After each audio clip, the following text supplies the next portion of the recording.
নমস্কাৰ সকলোলৈকে সন্ধিয়াৰ শুভেচ্ছা জ্ঞাপন কৰিলোঁ।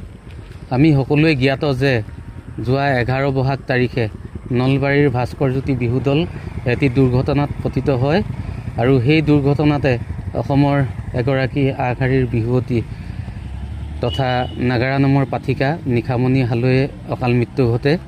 লগতে ভাস্কৰজ্যোতি বিহু দলৰ কেইবাগৰাকীও শিল্পী আঘাতপ্ৰাপ্ত হয়।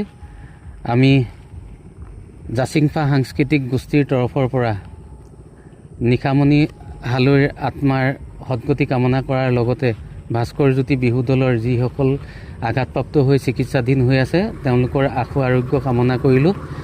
আমি এই সময়ত পৰিয়ালটিৰ কাষত আমি থিয় দিব পৰা নাই, যদিও তেওঁলোকৰ এই বিপদৰ সময়ত আমাৰ জাচিংফা সাংস্কৃতিক গোষ্ঠী চিলাপথাৰৰ যিসকল শিল্পী আছে আমি সকলো একত্ৰিত হৈ এটা সিদ্ধান্ত লৈছিলোঁ যে আমি তেওঁলোকৰ ভাস্কৰজ্যোতি বিহু দলৰ দলটিলৈ আমি এটি আৰ্থিক সাহায্য সামান্য আমি আগবঢ়াবলৈ আমি সিদ্ধান্ত ল'লোঁ।